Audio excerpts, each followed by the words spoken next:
What an intro. What an intro. Good morning, good evening, good afternoon, and good night, wherever you may be listening to this broadcast. I hope you're doing well. And you are listening, you're watching Sketching Past Midnight Live. If I can pull up that little handy banner. And I am, of course, your sometimes humble host, CB Smallwood, here with you on this Sunday going into Monday morning, evening, afternoon, and night. And I appreciate everybody that is tuning in tonight. Well, it's night for me, even though it's daytime. It's like 1:53 a.m. And also, I appreciate everyone that is going to be watching the replay. Now, as promised, I got a few things to talk about, nothing major. Mainly, what I wanted to do is I want to work on drawing on this stuff tonight, before I go into work tomorrow. So try to get a little bit more of that stuff done. um but nobody wants to sit and just watch that type of stuff, so we got to make it somewhat entertaining. And so with that in mind, let's get into the news of the day.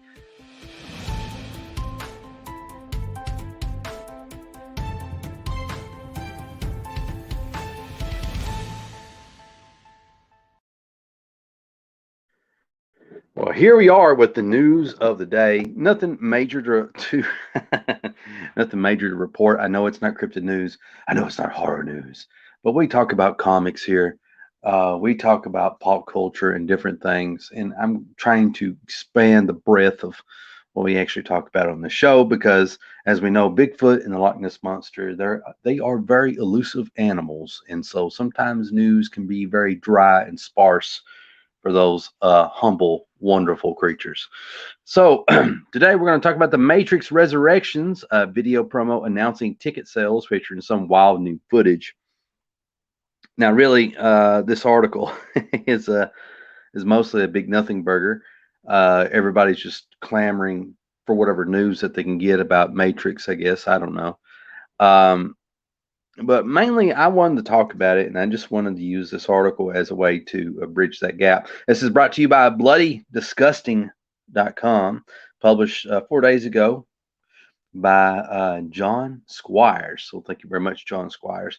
First of all, we're treated with this very interesting image. It's very different from but similar to the one that we saw in the original Matrix movie, um, where there's more of a red rim light, and then we've got this piping here, which we've seen that before. Sorry about the quality here. Maybe this isn't the story we think it is. The caption reads, Lena Wachowski, I guess, is back behind the camera for the Matrix Resurrections, and the fourth film in the series that brings back both Neo and Trinity. The servers are are being rebooted this holiday season, and a brand new promo video for the upcoming movie announces that tickets go on sale December 6th for The Matrix Monday. You'll be able to I can't talk. You'll be able to grab yours at 9 a.m. Monday. I'm going to tell you right now, I'm going to watch this when this comes out. Maybe not the day of, but very soon. There's two movies I'm wanting to watch. Really want to watch this new Matrix movie, and I also want to watch the new Spider-Man movie when it comes out. I think they both come out this month. Matrix Resurrections will release December the 22nd, both in theaters and on HBO Max. You can check out some of the wild new past present footage from the movie down below. And we got a trailer here. And, should we risk it? Should we? Well, let's play a little bit of it. Maybe I'll turn it down and we'll see how that goes. The deja vu is usually a glitch in the Matrix.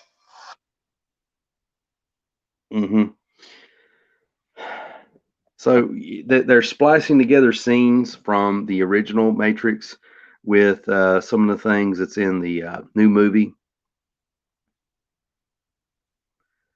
which is really interesting.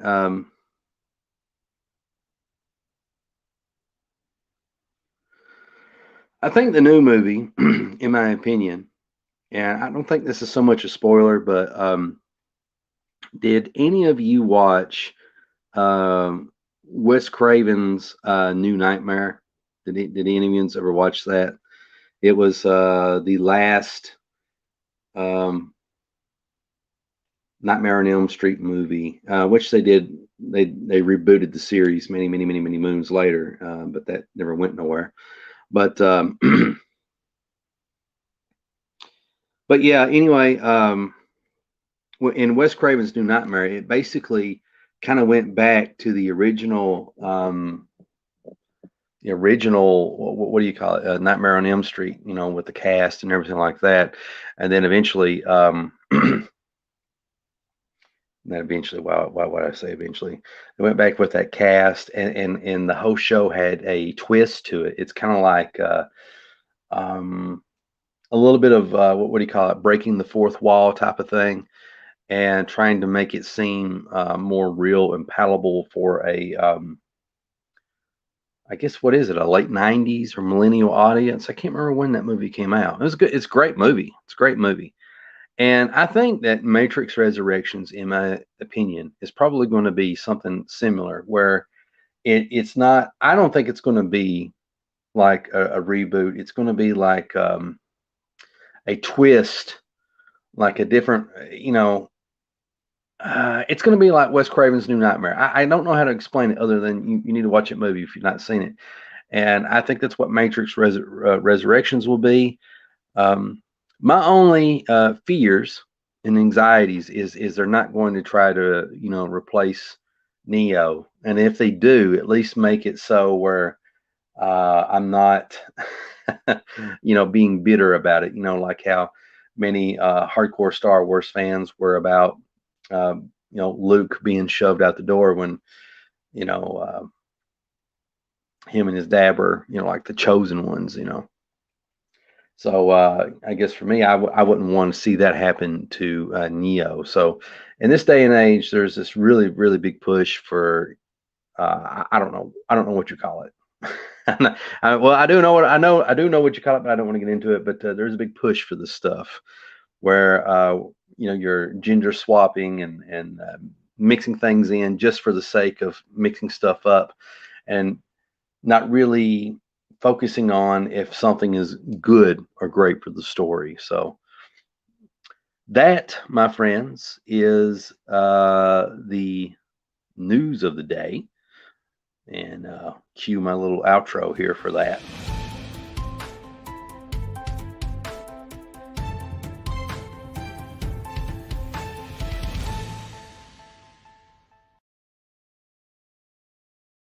All right, let's get the double splash page ready to go. Get this fired up.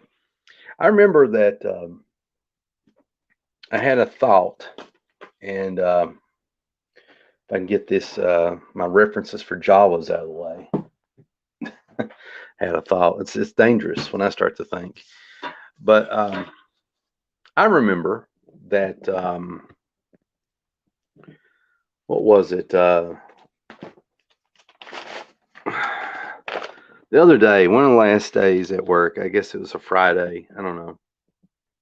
And the thumbnails that I do, my thumbnails, they're pretty big. But anyway, um, and the thumbnails that I originally did, like page 17 was just like a singular splash page with the monster coming through and all this other stuff. And then I thought that I felt that I really needed to put some more pizzazz in and show people what I can do or what I think I can do anyway, and find more excuses for people when they eventually get the comic in their hand, they're flipping through it and they hit this. I want them to have this like, oh wow moment. This is cool. Oh wow. And so I extended that into a double splash page. So this is what we're looking at right now. So a couple of things about this page is I got the the bars, the security bars, whatever, they've been lifted up mechanically, and now they're being forced up by the creature who is, bursting out all of a sudden, and trying to draw destruction and mayhem. And I know you really can't tell right now, but these are little bits of debris that is falling from the ceiling, because he is forcing up the stuff. Um, this right here is not meant to look like that. I don't know. I mean, because I'm drawing the rest of the hump because he's busting out here, and I wanted to have the bars kind of bend out and stuff, and so we're going to show that. The other thing is, in drawing this double splash page, is all my little goblin hoodlum friends, who I didn't realize at the time. Basically, I've been drawing Jawas, this whole time. What's the deal with that? I'm not a guy that is ashamed of ripping stuff off, because I like to Frankenstein things. I like to take little different things and I put them together and try to make something new out of it, and kind of wear my influences on my sleeve. This one says Metallica, and this one says, Dale Keon, Mark Sebastian, Rob Liefeld right over here. I know you can't see it, but they're there. But I promise I was not ripping off Jawas. What I was ripping off was the Phantasm. Those little guys in the Phantasm. Because I thought it was cool, and the guy who made the Phantasm movies, he's dead. I think he's dead. Toby Hooper. I think that's it. Toby Hooper. So you're not going to get any more Phantasm movies unless Hollywood reboots them, and that can either be a really bad thing or a good thing. I personally wouldn't mind a Phantasm reboot.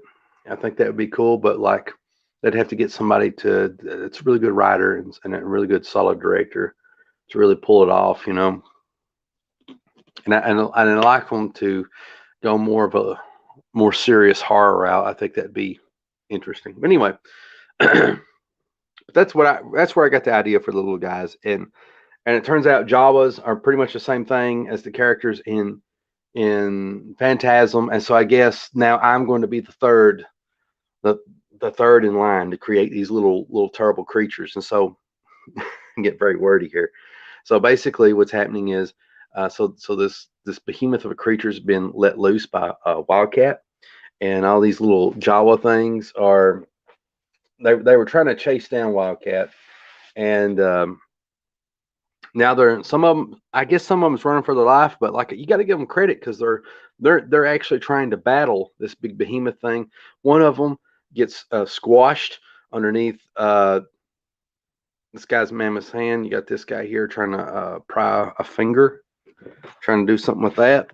You got this one being very heroic, stabbing the arm. Got one up here that is hacking at this tentacle appendage or whatever. The prior page, the prior page is kind of trippy with these bars. We get introduced to the creature here, and he's talking to Wildcat. I really hate Wildcat's face because, no, you can't really tell at the moment. There we go. When I drew it like maybe a centimeter too long, so it makes the whole face kind of go off a little bit, but whatever, So anyway, in the story, they're having a conversation. It's one of these release me type things, and Wildcat's like, well, this be a great diversion, because he's being hunted down by these by my Jawas, really my Phantasm Goblin dude ripoffs, and sorry. And here we got the mechanical sound of this thing being lifted. And then we got all these little guys here, and they're like, they know what's up. They're scared. They're a little bit concerned. This is not what they planned on. And Wildcat just standing there. And then the next page, as you've seen so far, then we got Wildcat here, just kind of, he knows the mayhem. He is just unleashed, but it'll afford him the chance to get away. All right, let me answer some comments if there are any. Sorry about the hacking. Sideburns, the most excellent one, writes, "Hi CB, I just had a thought about Matrix 4. I like the song in the trailer. I don't have a hope that the movie's going to be good." Well, I'm still excited to see it, but I think I am like you. I've been kind of a puss a little bit about saying about what scares me about what's going to be in the movie. About the most indirect way that I can sum it up is, I really don't want them to replace Neo as the chosen one. I don't want them to really force characters down our throats for the sake of just for diversity's sake. Um, Matrix has already had plenty of diverse characters and can always have more and should, but it's all about good story. Good story has to be above all else. And what we've seen in the last gosh, I guess in the last 10 years, almost every entertainment company, whether it be publishing or comics, whether it be like the studios that makes all our movies, they're really pushing diversity for diversity's sake, but they're not taking the time to actually make the characters likable or relatable or anything like that. They're turning everything into a Mary Sue, and I don't know, just really sloppy bad writing, and so I'm fearful of that. Like this is going to be a Matrix resurrection sloppy writing thing, but I keep seeing things that make me think, well, this might be good, might be interesting. I don't know. The other concerning thing about the Matrix Resurrections is that we're missing a Washkowski. I think it's Washkowski. We're missing a Washkowski brother or sister. I think they're sisters now. I think that's what they are. The Washkowski sisters. We're missing one, so we're only getting half of the classic duo here. Our new buddy, who I assume is Russian or Polish, VOG. For your information, what does VOG stand for? I'm glad to have you here, by the way. Or you could be a bot, but either way, I like to have bots on here. All right. Okay, there we go. I think whenever I do one of these types of poses, and I always, sometimes I forget to do it, I try to find a way to throw a hand in there. And I had it visualized perfectly, and I should have drew it right there on the spot, really.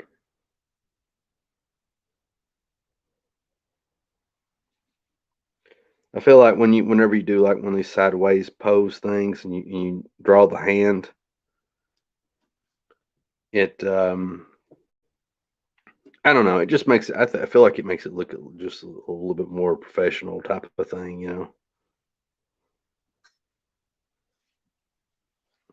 So that's not adding up right the way I got it right here, but that's okay. I got an eraser.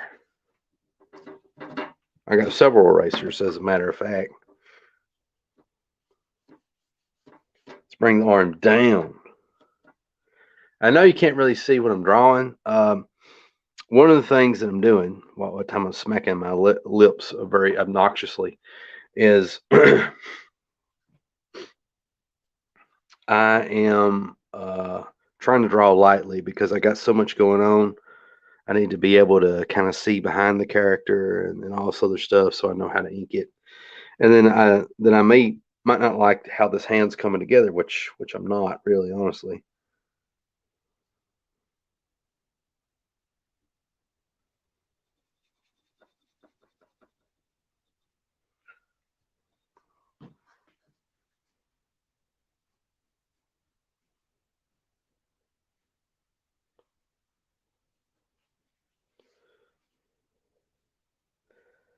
Um, and I forgot the point of my earlier video. It's like not my earlier video, but my earlier comments about when I was drawing this and I was getting ready to do this page. That is originally just going to be a splash page, but I decided to do a double splash page, and I wasn't certain that what I was going to be doing was going to work out. It was going to be top notch. But I was surprised to find that once I started working on it, it came together fairly quickly. And I think part of that is like I guess I enjoy drawing monsters because with monsters you can just kind of you can wing it. You know, everything don't have to be super anatomically accurate. But then again, that might not be the best thing to say. It has to appear anatomically accurate, even though it's fictitious muscles and bones and stuff, you know, because you're drawing a character not found in nature, or at least not on this planet. And well, anyway,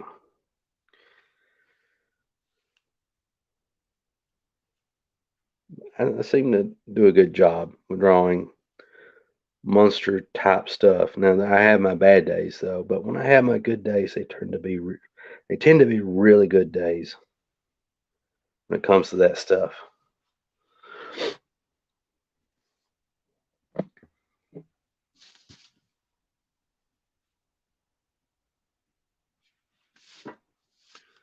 I thought about, you know, maybe inking some of this tonight, but I don't want to do it on camera because, sorry, inking, you know, it's a very final thing, and I don't want to mess up, you know.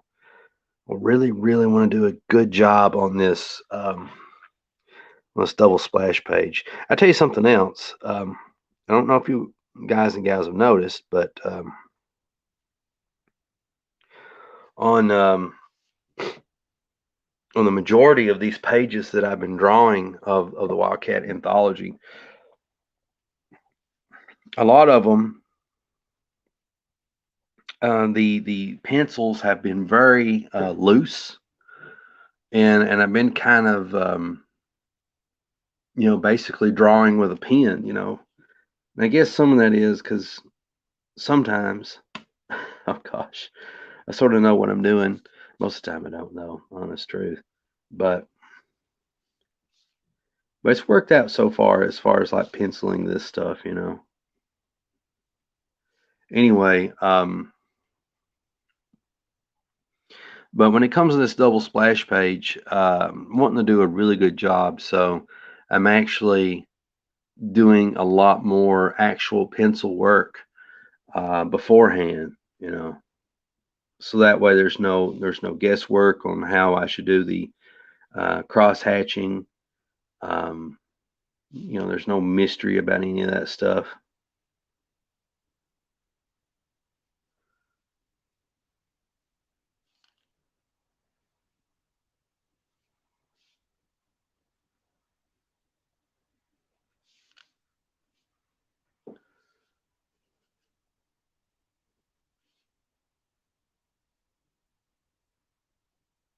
Feathering, feathering's another thing. He looks very cat-like in this. I have a very inconsistent look when it comes to drawing Wildcat. I feel like that eye's going little too far north. I guess it'll work. I don't know.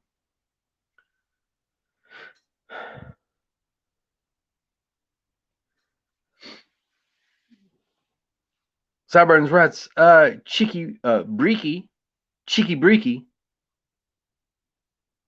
and says I'm Russian now. Well, that's good. It's fantastic. I like Russia. All about the Russians. Wish the Russians would quit selling arms to all of America's enemies. Other than that, I like them. It's a big Russian thing. I don't know why they do that. I guess in their mind, they just want to be a equal to America, but maybe they feel like they can't accomplish that if they're selling arms to all our allies. I don't know.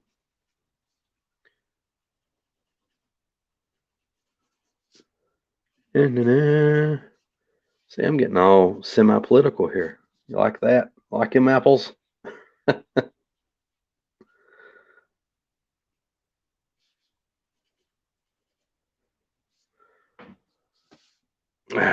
Yeah.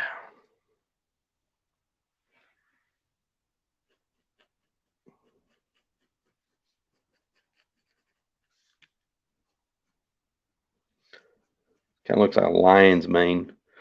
It does like sideburns or anything like that. Not sideburns the person, sideburns the wildcat. On wildcat, the thing that goes on his head. You know.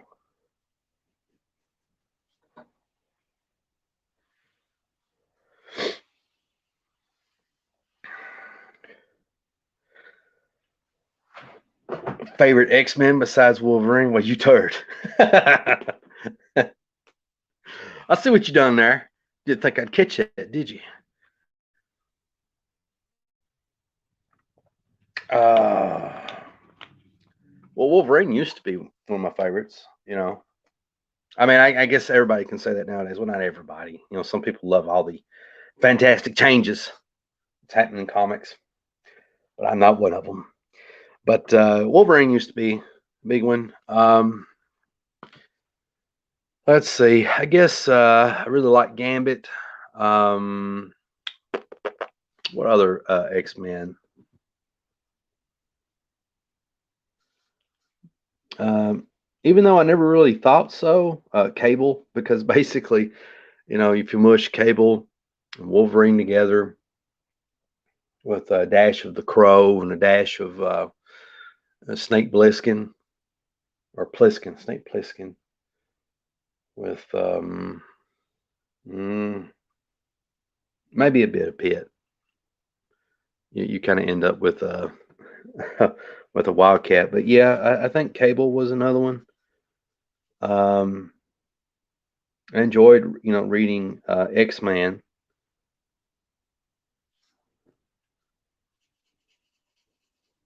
I thought Steve Scorse was fantastic artist. He was phenomenal on X-Man, and I really liked. I thought Roger Cruz did a good job too. Although Roger Cruz, like he's always in a state of flux with his art style, and I don't know what the deal is with that. Lack of confidence or something.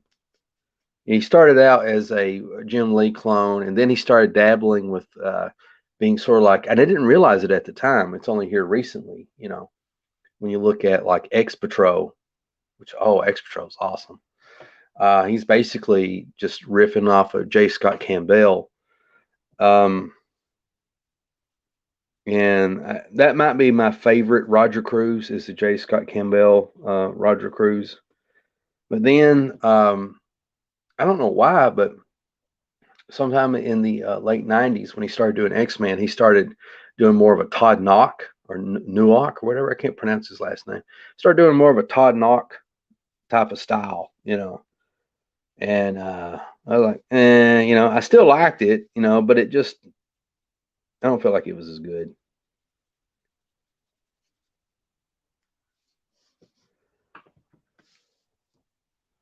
I don't feel that it was as cool. So Cable, X-Men, Gambit. Mm, mm, mm, mm, mm, mm, mm.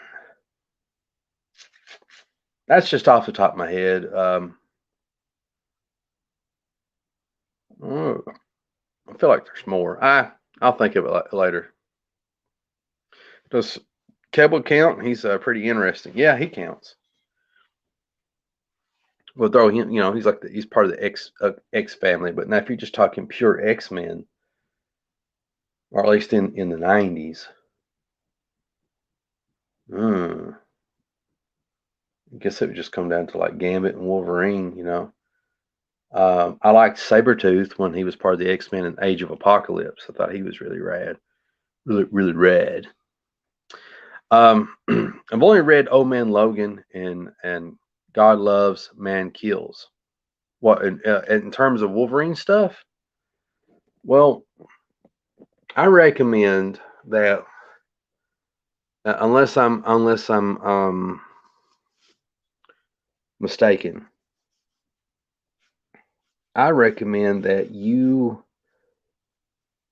go and Google Adam Kubert and look up his Wolverine run. Okay, his run on Wolverine, and he did like close to 20 issues. And if you're kind of skeptical, here's what I tell you to do: look up Wolverine. I think it's issue 90. Issue 90. It has one of the most epic comic book fights of all time. Some of the best comic book art of all time. It's one of the best comics ever. But Adam Kubert's run and Larry Hama's run on Wolverine was really good. I mean, it wasn't like mind-blowingly awesome, mind you, but it was just solid and consistent, and it just told a good superhero yarn. And I think you'd really enjoy it. So, Google that, figure out what issues that Adam Kubert drawn, and start looking them up online. Flip through them. You may find yourself reading a few of them. He started to really figure himself out roughly about 5 or 6 issues in on his run on Wolverine, or maybe a lot sooner. I liked also a bit of Mark Silvestri's run on Wolverine, and again written by Larry Hama, and also I think Mark Textra, I think that's his name. I could be wrong. Mark Tex something other. He did a awesome run on Wolverine, but it was very short. He only did like 5 or 6 issues, if that. I think it might have been right before Adam Kubert came on board, and so that's a bit of a travesty.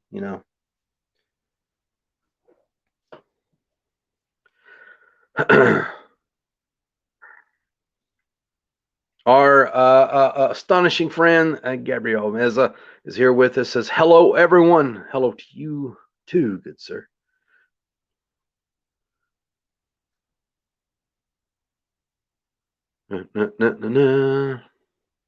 Sideburns writes, just X-Men stuff I've read. Yeah. Same here. Since we're on the topic of X-Men and I'm giving out recommendations, as far as like new X-Men stuff, that's my opinion. But I will say this: there is an X-Men book drawn by one of my new favorite artists, and this guy's been a Pepe Larraz or Pepe something, Pepe Larraz, and I became familiar with him a couple years ago on Instagram because his art was just solid. It has this Carlos Pacheco, however you pronounce his name, kind of quality to it. Maybe just a little bit more slightly detailed rendered and a little bit heavier use of blacks and stuff, in terms of shading, and but very organic looking art, very nice, and I think him and some guy named Dunn. I can't remember Dunn's name. I feel like the word Dunn is in this guy's the writer's name, but these two guys, there's like they rebooted X-Men for the 100th time now. I don't know if it's just called regular X-Men or what it is, but basically in this new series, they're up to 4 issues now, I think, and you don't have to really follow the Krakoa stuff or anything like that for the most part. Um, it's like the writer basically merged, like 1990s Power Rangers with the X-Men, and it's crazy. They in the first issue they get in a giant robot and they fight some type of kaiju, and then there's like there's like these alien entities that are trying to destroy Earth, and they're wanting to have like these battles and all this other stuff. I don't know, but it sounds kind of cheesy, but it's fun. It's just fun, and it looks fun, and it's really really cool looking. So that's another thing I recommend if nobody's checked it out.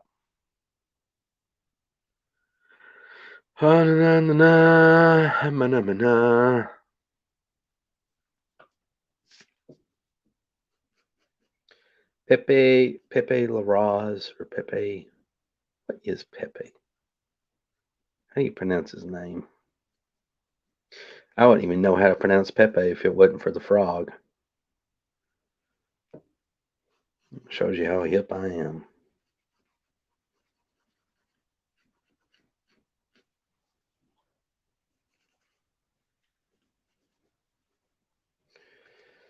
All right, so let's kind of zoom out and get a gander, see how everything's meshing together. Make sure I'm not um, going rogue. Not like Rogue in the X-Men, but rogue isn't like not cool. Okay, I like how that's looking. I can bring my pages together again.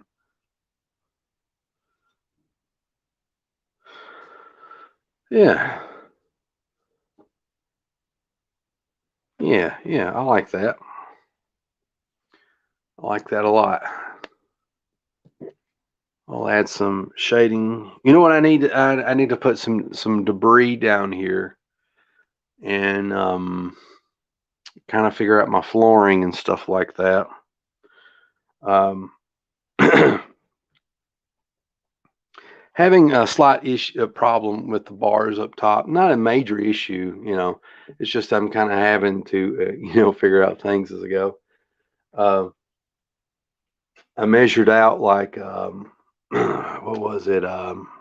Half an inch for these bars up top, and I have him warping and obliterating these top bars.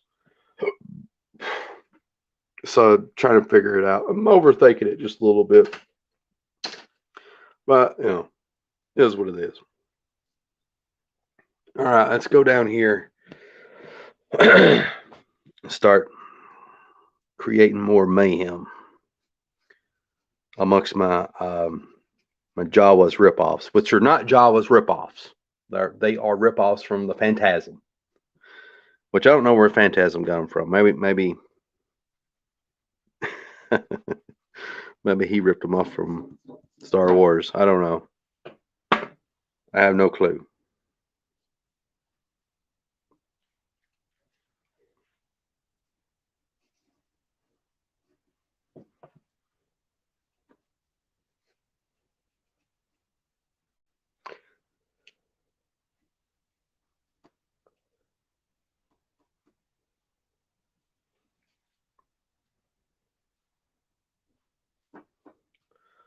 Yeah, I think it looks nice. Yeah, yeah, yeah.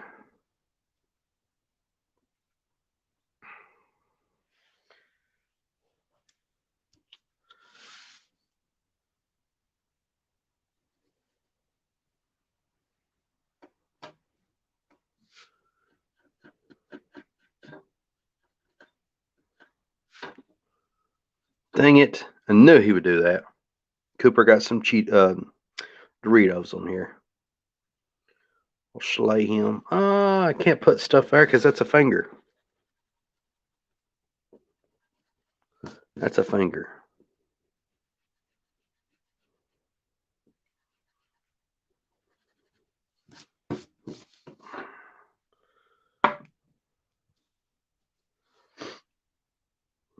Let's see.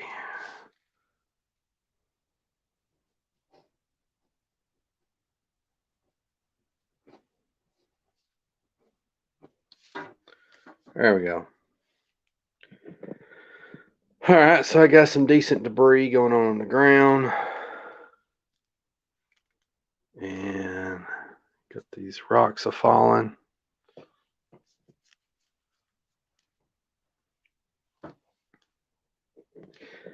So if you just hang with me 1 second, let me pull up my Jawas Ewoks reference here.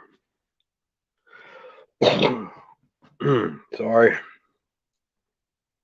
I promise I was not hacking and coughing and doing all this stuff, which I haven't coughed once during this broadcast, but I wasn't hacking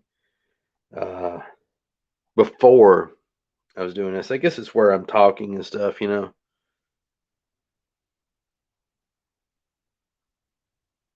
I guess that's it.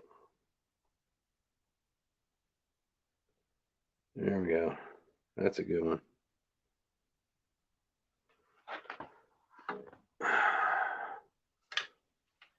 Let's see, where am I going to put that booger?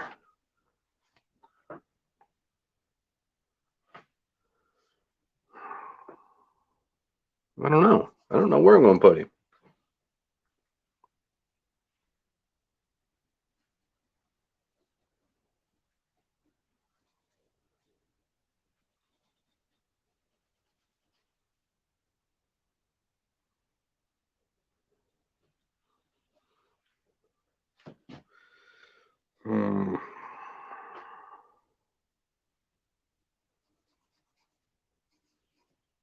Let's see, I think.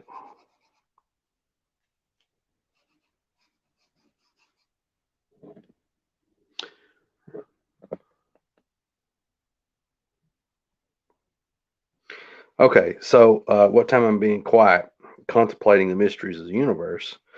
Let me tell you about my recent discovery of a new social media site called Space Hay. That's right, you heard me right, Space Hay. I've been telling everyone and their mother about it. I've endured some ridicule for promoting Space Hay. But my thing is, I like to promote stuff. I like to let people know on these things that I find, you know, like Odyssey or Mines, and you know, I don't know, whatever. Odyssey's the last new one. I've known about Mines for like forever, but the new thing is Space Hay. Now, what is Space Hay? Well, I'm going to tell you. Space Hay is basically it's a MySpace clone. I loved MySpace back in the day. It's phenomenal. Um,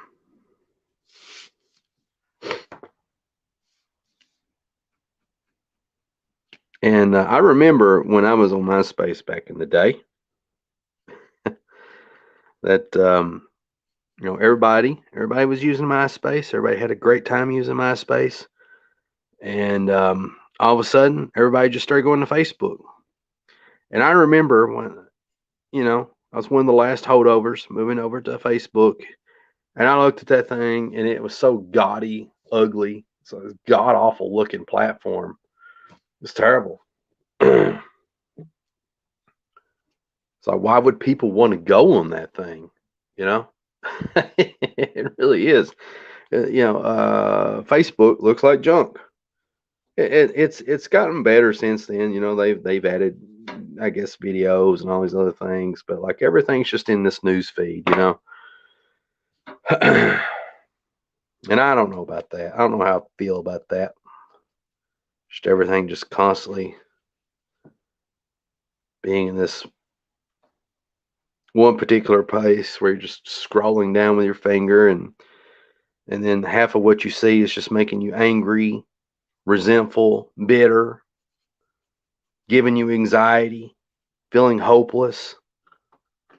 And the thing is, you know, both social media platforms, Facebook and Twitter, they do that on purpose. You know, they conducted, you know, studies on this stuff, and they found out that when you are angry when you find posts that make you angry, when they find posts that may cause you to have anxiety and all this other stuff that stress you out, you stay on the websites longer. You stay on social media websites longer. You stay more engaged, and they really don't care about your mental health or anything like that, you know. And so that's Facebook for you and Twitter. And also they put you in a bubble.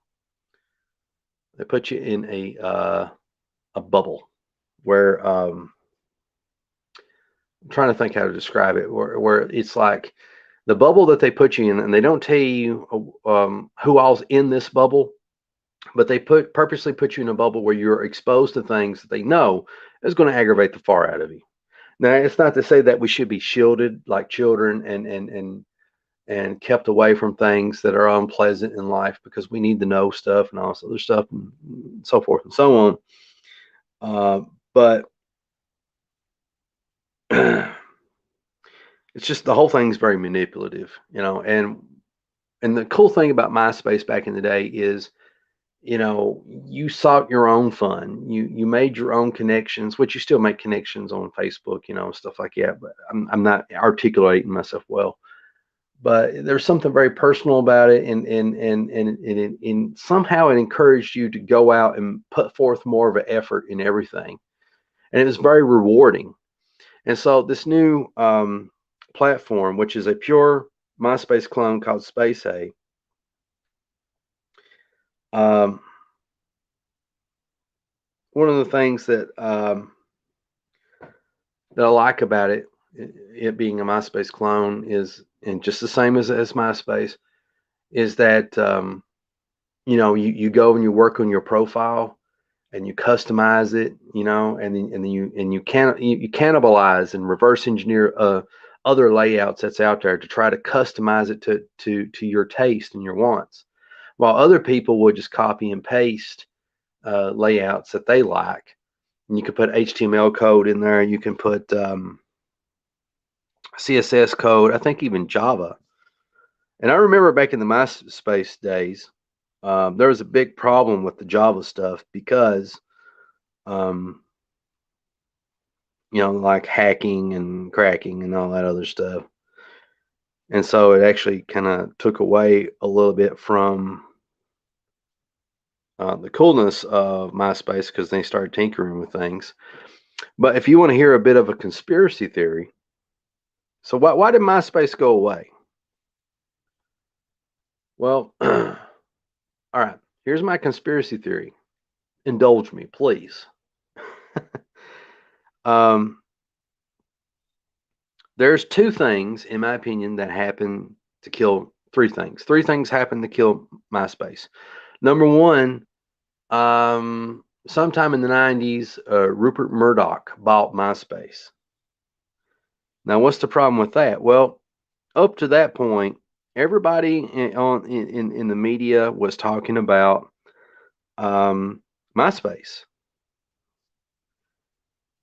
And it was even, you know, mentioned in movies and stuff like that. It was, and it had gotten that popular. And all of a sudden, when the owner of Fox News, Rupert Murdoch, bought um, MySpace, all these news media outlets quit reporting about it, quit talking about it. Now, I tell you something else interesting, and this is where it gets a little bit more conspiratorial. So you know, take it with a grain of salt. And I don't have the links handy to you know, to back up my point. You just, you know, Google it yourself, I guess. But DARPA. You ever heard of DARPA, where they make these cool robots? You always see these videos on Facebook and Twitter, and YouTube, where these DARPA robots. Usually, it's a DARPA dog, or they got the DARPA man, the robot dog, or the robot man like jumping on top of cubes and running and that sort of thing. And oh, hang on a second.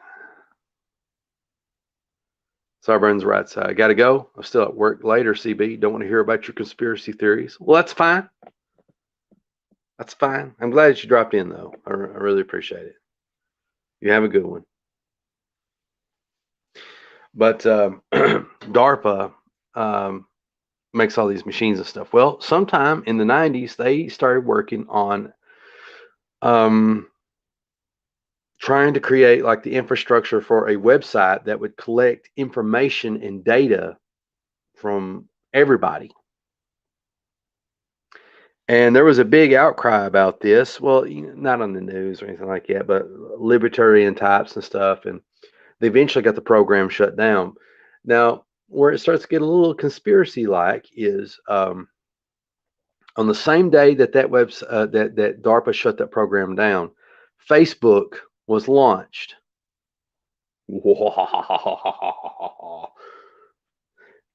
Adding to that, apparently, Facebook actually, again, do your own research. Facebook apparently hired some of these DARPA employees. Now, the thing that makes me wonder is like, I remember whenever people would plug Facebook, and they talk about how Facebook got started in the colleges. You remember that? How that was a big thing? Facebook got started in the colleges and all this other stuff, and it's a really ugly looking site. and it's like I believe that, but I don't believe it. It couldn't have been as popular as people let on, because on MySpace, what MySpace could do that Facebook couldn't is you could actually go and search for people. You could find, they had an awesome search feature, and a lot of guys and girls were finding dates by using the search feature on MySpace, which is the only reason college kids would want to get on Facebook in the first place. But why do that when MySpace does it better? Way better. I mean, try to look for somebody right now that you haven't seen in years. Try to look them up on Facebook, and it's ridiculous. But now, if you try to look somebody up on MySpace, MySpace is dead. But back in the day, you could even type in a search radius of like 50 miles or something, and then type in like certain things that you're looking for in a person, and all of a sudden, it finds you all those people. So I find it really interesting that one of the big selling points originally for Facebook is like college kids love to use it. It's like, I don't believe they love to use it that much. Because MySpace did it better. I think the thing with MySpace, it just made it easier for grandma to use it.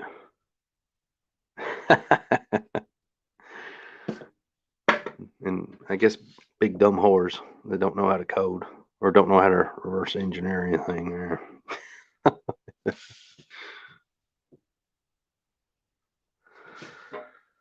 Oh, wait. Okay. I think it's turning out pretty good.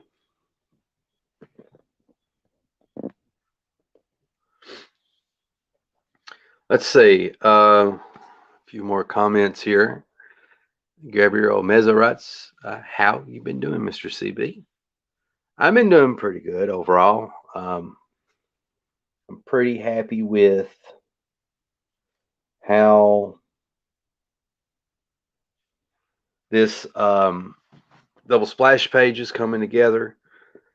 I'm happy with how the anthology is coming together. Everybody that's contributing to it is working hard and getting stuff done.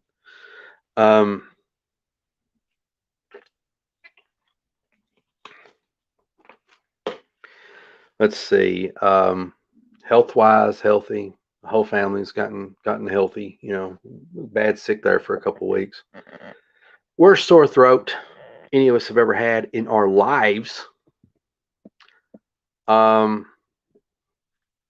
Let's see. What other news to report? I'm really enjoying Space Hay. That's what I've been plugging here the last little bit. and it's the most fun I had in social media in a while. Probably the new wear off on it or the nostalgia run off on it in a couple of weeks, but we'll see how it goes. But I'm enjoying using it. I hope you all check it out. But if you just don't, it's fine. Um, and the other interesting thing is Space A was started by an 18-year-old German coder who did it for craps and giggles, and now the site is up to 400,000 users within 1 year, which is very impressive. Let's see, we got another possible bot, the exceptional Ruth Booth, Vask.tech. I don't know what any of this means. I don't understand. I hope you're a human. I hope you're a human, Ruth. But if you're a bot, I still appreciate you being here. It's pretty wild that if people are bots, that they're showing up in the chats now instead of just in the comment section. How did that happen?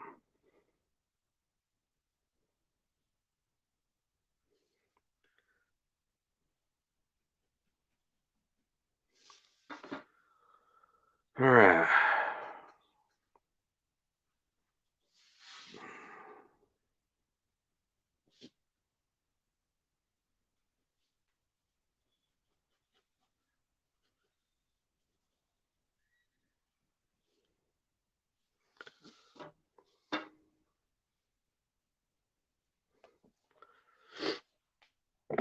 Okay. I'm thinking about putting some veins on these arms here, but I'm second guessing myself. I might not want to get too carried away with that because right now it's looking pretty good.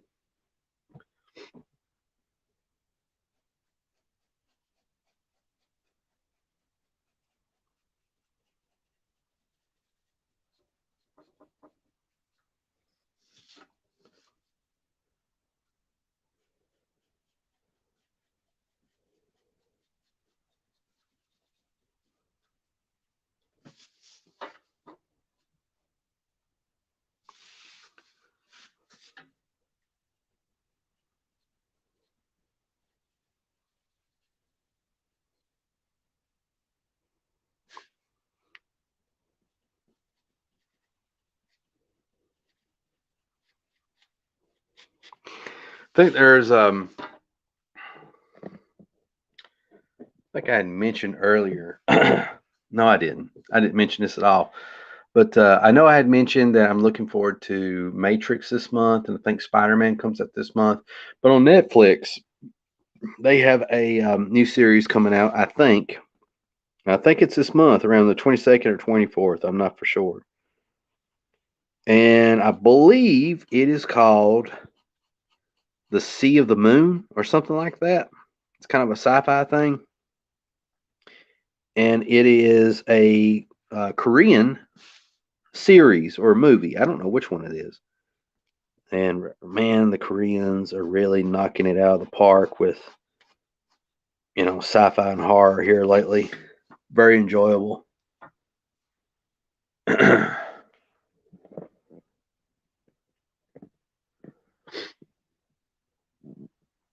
Okay, so let me zoom out so we can all get a better gist of this. Ugh.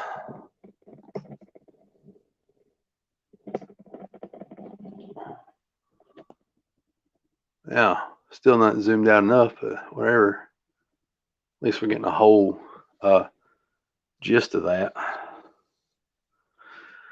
So, yeah, that's pretty much it. I think I'll end the broadcast now. I just really wanted to say hi to everybody and just draw a little bit, the missions a bunch. And one of my favorite things about YouTube is just doing this live stream. And I wanted to get a little bit more done on this so I could take it with me to work tomorrow. And whatever free time I have, start inking on it. and drawing on it some more and that sort of thing. Try to get as much done as possible. I'm pretty happy with the amount of Jawas or whatever I got here. I need to come up with a name for them. Let's see. Anything else to report? But yeah, I'm looking forward to the Sea of the Moon thing. It's going to come out on Netflix this month, so look that up. Lots of great Korean shows on Netflix, such as Kingdom. I think Home Sweet Home is another one. There's a great Japanese show called Alice in Borderland. Oh man, there's just so many of these fantastic shows that you really should check out and watch. If anybody ever wants a list, you let me know, and I'll be happy to make a list for you so you can sift through the crap and get straight to the quality. Hellbound is another good one. Ends on a twist, which is really cool. So, with that said, love everybody. Appreciate you tuning in. Please remember to be the change that you want to see, to be the tide that lifts all ships, to be brave, be bold, and mighty forces will come to your aid. And as always, friends, carpe diem, seize the day. And this is CB Smallwood saying I will see you in the next video. Check-a-pow.